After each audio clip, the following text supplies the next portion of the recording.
하나님의 말씀 보겠습니다. 시편 1편 5절에 있는 말씀입니다. 함께 봉독합니다.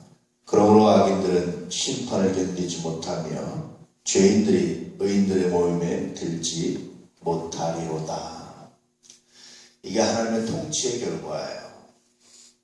하나님이 통치하신다라는 것은 이런 의미가 있습니다. 어제 말씀처럼 하나님의 손을 힘입어 귀신을 쫓아낸다면 하나님의 나라 너에게 이미 임하였다라고 말씀하신 것처럼 이러한 심판, 사단의 적이 물러가는 것, 병이 치유되는 것, 이것이 하나님의 통치입니다.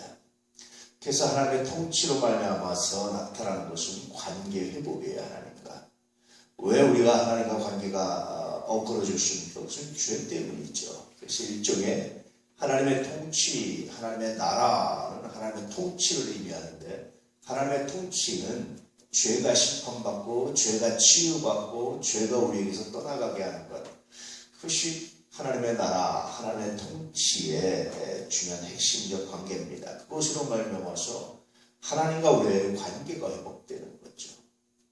하나님과 우리와의 관계가 회복돼서 이제 올바른 관계로 나아가는 것, 이것이 하나님의 통치의 결과들입니다. 계속해서 주기도문을 묵상하면서 참 놀라운 은혜를 경험합니다. 그 중에 하나가 주기도문은 뭔가 하나님께 부탁하는, 청원하는 형식으로 되어 있는데, 근데 가만히 살펴보면 이것이 청원이라고 말할 수 있겠나 하는 생각이 들 때가 있어요. 여러분 그렇잖아요. 이왕이면 일용할 양식이라 하나님 나 좀 몇 년 동안 쌓아놓고 먹을 수 있는 거 주십시오. 이렇게 기도하지 일용할 양식만 그렇게 기도하는 사람이 있습니까? 우리 그렇게 기도 안 하잖아요.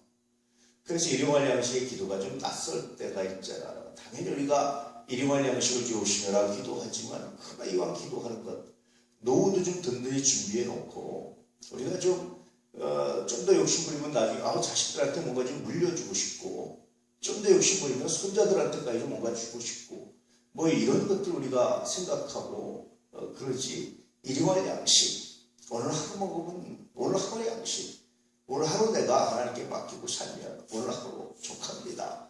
그렇게 말할 사람이 거의 없어요. 그렇잖아요. 그런데 일용할 양식을 왜 그러셨을까? 그뿐이 아닙니다. 서로 용서하고 용서함 받는 것도 마찬가지예요. 우리는 마치 내가 누굴 용서해 주니까 조건적으로 용서해 줄 테니까 하나님 내 죄를 용서하십시오. 이렇게 조건적으로 다가오지만 사실 그 말씀을 가만히 묵상해 보면 내가 살아가면서 누군가에게 마음 아프게 하는 실수를 하나님 저질렀습니다. 그래서 하나님 그의 마음 아프게 한 것 내가 정말 하나님께 회개합니다 라는 그런 의미가 돼요. 그래서 가만히 살펴보면 그것은 뭔가 하나님께 청원하고 뭔가 부탁하고 뭔가 달라고 한 것 하기 이전에 아들로서 아버지를 사랑하는 일종의 사모국 같은 그런 느낌이 들어요. 정말 아들로서 아버지를 사랑하는. 예컨대 아버지 하고 불렀어요. 왜 그래? 뭐 해줄까? 뭐 들어줄까? 라고 물어봤는데 뭐 굉장한 걸 해달라고 하는 것이 아니라 아버지, 그냥 아버지가 더 건강했으면 좋겠어요. 아버지가 이름이 더 아름답게 됐으면 좋겠어요. 그냥 아버지 뜻이 우리들 가운데 왜곡되지 않고 잘 이루어졌으면 좋겠어요. 뭐 이런 얘기한다고 생각해 보세요. 여러분 이게 어떻게 청원이라고 말할 수 있겠습니까? 분명히 청원 같은데 겉의 형식은 청원이거든요. 근데 이게 어떻게 청원 같다고 말할 수 있겠어요? 이건 정말 아들로서 아버지를 사랑하고 존경하고 공경하고 그런 모습의 기도가, 그래서 가만히 보면 정말 아들로서 아버지를 향한 그런 애틋한 마음, 이런 마음들이 주기도문에 나타나 있다라는 것을 느끼고 생각하고 묵상하고 그렇게 됩니다. 그래서 요즘 새삼스럽게 아주 주기도문에 저 자신도 많은 은혜를 받고 생각해보고 묵상하고 있습니다. 그 중에 하나가 여러분 그렇습니다. 하나님의 나라, 다시 말하면 하나님의 통치는 악인들의 심판, 악한 것들의 심판이 그 안에 포함되어 있는데, 그것은 다시 또 무엇인가 하나님께 부탁하고 청원하기보다는 하나님의 나라가 하나님의 통치, 악이 물러가고 선한 일들이 나타나기 원합니다. 그렇게 하나님의 나라가 이루어지기 원합니다. 아버지의 나라가 그렇게 해서 이루어지기 원합니다. 그 나라가 내 나라가 아니라 아버지의 나라가 이루어지기 원합니다. 이런 정말 이 절절한 사부곡이죠. 요즘에 사부곡이 얼마나 여러분 귀하고 아름답습니까? 오늘 우리가 다시 한번 주기도를 위해서 이렇게 아버지의 마음을 생각했던 예수님, 성자, 독생자, 이렇게 아버지의 마음을 여겼던 아들, 자녀, 이 마음을 좀 간직하고 살아가면 참 좋겠다. 이 마음으로 하나님을 묵상하고 기도하면 참 좋겠다 하는 생각이 드는 거죠. 그래서 기도를 다시 생각해 보게 되는 거예요. 내 기도를 다시 돌아보게 되는 겁니다. 내 기도는 뭐였나?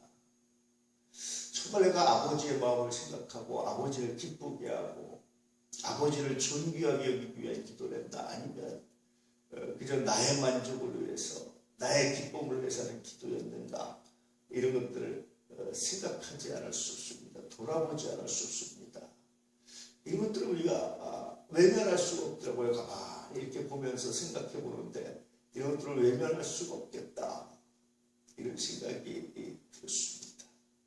여러분 오늘도 진실로 주님과 함께하는, 진실로 주님의 영광을 드러내는, 진실로 주님의 은혜 가운데 구하는, 진실로 주님의 능력자는 욕들 받은 귀한 날, 은혜를 되시도록 합니다. 그런데 무엇보다도 아버지를 향한 이 아들의 소원을 간직하고 살아가신, 아버지를 향한 딸의 소원을 간직하고 살아가신, 아버지를 향한 이 거룩한 소원을 간직하고 살아가신 그런 은혜의 날 되시기를 진실로 축복합니다. 우리 주가 오늘도 여러분과 함께 하시는 여러분에게 은혜 주시는